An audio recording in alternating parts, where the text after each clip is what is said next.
யார் இந்த செங்கோட்டையன் அவர்கள்? தாவைக்கால இணைஞ்சதுக்கு எதுக்கு இவ்வளவு ஹைப்பா இருக்கு? எம்ஜிஆர் ரசிகன். எம்ஜிஆர் திமுகவில் இருக்கும்போது எம்ஜிஆர் கூட இருந்தவர். எம்ஜிஆர் திமுக விட்டு அதிமுக கட்சி ஆரம்பிக்கும் போது எம்ஜிஆர் கூட வந்து நின்னவர். அதுவும் அவர் 20 வயசுல. நம்ம இப்ப தளபதி கூட இருக்கிற மாதிரி. எம்ஜிஆர் மறைவுக்கு அப்புறமா ஜெயலலிதா அம்மா கூட இருந்தவர். பல முறை பல அமைச்சர் பதவியில இருந்தவர். 52 வருஷம் அரசியல் பயணத்துல 9 முறை எம்எல்ஏவா இருந்தவர். 9 முறைன்னா 45 வருஷமா எம்எல்ஏவா இருந்தவர். இவர் அரசியல் களத்துல யார் கூட இருந்தாரோ அவங்க அரசியல் பயணம் தொடர்ந்து இருக்கு. அவங்க தான் முதலமைச்சராகவும் இருந்திருக்காங்க. இப்படிப்பட்டவர் தளபதி கூட தாவைக்கால் இணையும் போது திமுகவுக்கு எரியதானே செய்யும். 2026 தேர்தல் களம் தளபதியால இன்னும் அதிகமா சூடு பிடிக்கும். அந்த சூட்டுல கருகி போற கட்சிகளும் இருக்கும். மரியாதைக்குரிய முன்னாள் அமைச்சர் டாக்டர் சி விஜயபாஸ்கர் அவர்களுக்கும் முன்னாள் அமைச்சர் எம்.ஆர். விஜயபாஸ்கர் அவர்களுக்கும் தமிழக வெற்றி கழகத்தினுடைய பொதுச் செயலாளர் மரியாதைக்குரிய மாண்புமிகு அமைச்சர் திரு ஆனந்த் அவர்கள் தமிழக வெற்றி கழகத்தில் இணைத்துக் கொள்ளக்கூடிய அந்த அற்புத காட்சி இதோ.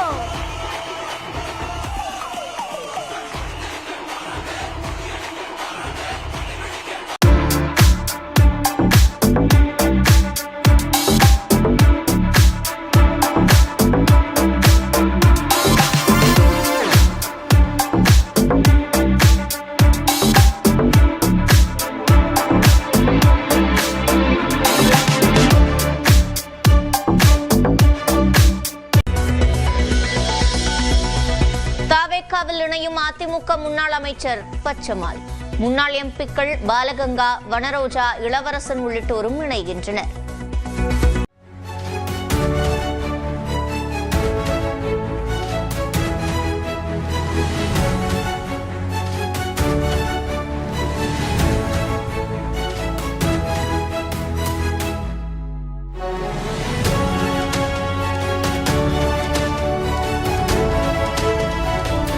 அதிமுக முன்னாள் சபாநாயகர் தனபாலுவின் மகன் லோகேஷ் தமிழ்ச்செல்வன் தமிழக வெற்றி கழகத்தில் இணைந்தார். சென்னையில் விஜய் முன்னிலையில் முன்னாள் மத்திய அமைச்சர் தலித் எழில்மலையின் இளைய மகள் எழில் கேத்ரின், இமானுவேல் சேகரனின் பேரன் சக்கரவர்த்தி உள்ளிட்டோர் தாவைக்கவில் தங்களை இணைத்துக் கொண்டனர். ஓபிஎஸ் ஆதரவாளர் கூப்பா கிருஷ்ணன் தாவைக்காவில் இணைந்தார். விஜயை சந்தித்து கட்சியில் இணைத்துக் கொண்டார். தாவைக்காவில் இணைந்தார் அதிமுக முன்னாள் அமைச்சர் வைகை செல்வன். அதிமுகவில் தவறான தலைவர் இருப்பதால் விலகியதாக விளக்கம். அண்ணா திராவிட முன்னேற்ற கழகத்திலிருந்து நாங்கள் விலகி வந்ததற்கு என்ன காரணம்? கசப்பான நினைவுகள், சில காயங்கள், சில கண்ணீர்கள், ரைட் பார்ட்டி ராங் லீடர் என்கிற அடிப்படையிலே நாங்கள் விலகி வந்துவிட்டோம்.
அதிமுகவின் கடம்பூர் ராஜு இன்னும் சற்று நேரத்தில் தாவேகாவில் இணைகிறார். சென்னை பனையூரில் உள்ள தாவேகாவின் தலைமை அலுவலகத்திற்கு முன்னதாக MC சம்பத் வந்திருந்த நிலையில் தற்போது கடம்பூர் ராஜுவும் வந்திருக்கிறார். ஏற்கனவே 4 அதிமுக சட்டமன்ற உறுப்பினர்கள் தங்களுடைய பதவியை ராஜினாமா செய்துவிட்டு தமிழக வெற்றி கழகத்தில் தன்னை இணைத்துக் கொண்டார்கள். இந்த சூழலில் இன்று அதிமுகவின் முன்னாள் அமைச்சர்களான கடம்பூர் ராஜு, MC சம்பத் ஆகியோர் வந்திருக்கிறார்கள்.